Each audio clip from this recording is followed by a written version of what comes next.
driving home from work after a graveyard shift. I got a sudden urge to pee. Like, it was really bad. Painfully bad.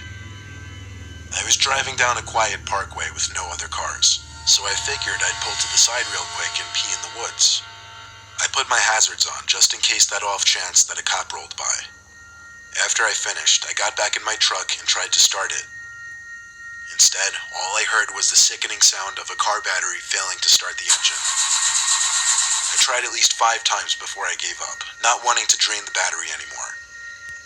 I left my hazards on and stepped outside so I could be ready to wave someone down in hopes that they had jumper cables. When I did see headlights coming down the road, I went to the side of the road and started waving my arms. The car slowed down and went to pull over to the side behind my truck. As I started walking over to the car, the 2 front doors opened and 2 relatively big guys stepped out. I stopped in my tracks and thanked them for stopping, immediately asking if they had jumper cables. They looked at each other, then back at me, and the driver said, "Nah." The other guy asked, "You stuck?" I said, "Yeah, my battery died." The driver said to give him a sec, he'd call one of his boys. I didn't exactly know how I felt about that. Right away, I found the 2 a little off-putting. I know it sounds ridiculous, but I got gangster kind of vibes from them. The driver got back into his car after he got on the phone. I did the same. When I was sitting in my car, I couldn't help but feel I needed to call for my own help. I didn't know how much I trusted these 2. So I called my brother's phone a couple of times before he picked up. It was past midnight after all. I had woken him up with my call, but I told him I was stuck in an emergency and needed his help. I told him to bring jumper cables and to hurry up. He said he'd be over in a few. When I hung up, I got out from the car and waved my arms out to the car behind me. The driver opened his door and stepped out to look at me, and I called over that I had help on the way and it was cool.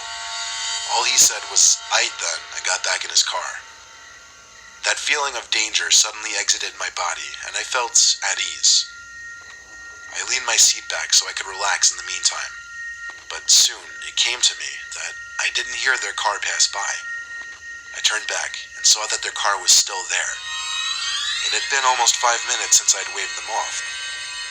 I called my brother again, who said he just got in the car. I told him to floor it to me and have some weapons ready, because I was pretty sure I was about to be jumped. He said he had his baseball bat in the back seat as usual. Luckily, my truck was only about 5 minutes from our house, less if he stepped on it.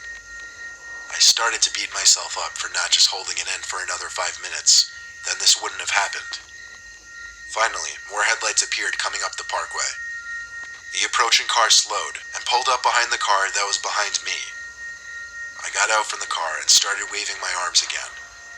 But when I saw 2 of the car doors open, I had a feeling it wasn't my brother. The driver in the first car got out and greeted his apparent goons. They all started gradually making their way over to my truck as they talked loud and cursed at each other. I guess it's worth noting there were no jumper cables in any of their hands.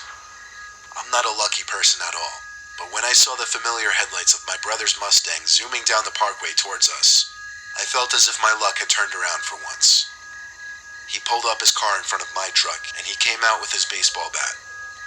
He pulled out another baseball bat from the back seat that he brought for me. He tossed it to me, and my brother, being the larger, more dominant one, said in a very loud, firm voice, we didn't want trouble and it's best they moved along and let us go about our business. They all backed up a little when they saw our bats. One of the guys laughed, another one said, "We ain't ever said we want no trouble." Upon examining the first car, I realized the guy who was in the passenger seat originally wasn't there anymore. I whispered to my brother to be wary, one of the men were missing. My brother got back in his car to bring his hood up in front of my hood. He fetched his cables and connected them to my battery. I kept watch of the 3 men who were lurking by their cars. Now we waited. My brother very softly called my name, and then low-key tilted his head in the direction of the woods. I looked into the woods, and saw the man who was originally in the passenger seat and was now hiding in the woods, looking as if he was about to do some kind of sneak-up attack. My brother told me to try the ignition. So, with one faithful turn of the key, the engine to my truck started. I got back out of the truck to literally guard my brother as he unplugged the cords from my battery and put them back in his car. We whispered to each other our plan, and that was for him to throw it in reverse as soon as we got in our cars, and I'd step on it back onto the road.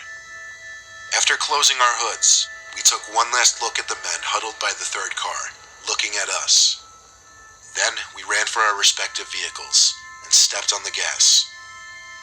My brother floored it in reverse. I waited to give him enough space before I floored it as well. As I did, I heard the shattering of my back windshield as a brick landed on my dash. Then I heard the distinct sounds of gunshots, which continued to shatter the remainder of my back windshield. I ducked down as low as I could get while still getting a view of the road.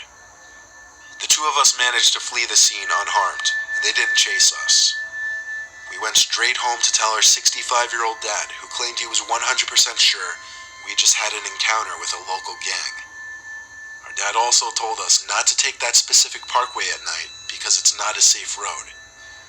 I can only guess they wanted to rob me blind, and they didn't take too kindly to us waving bats in their faces.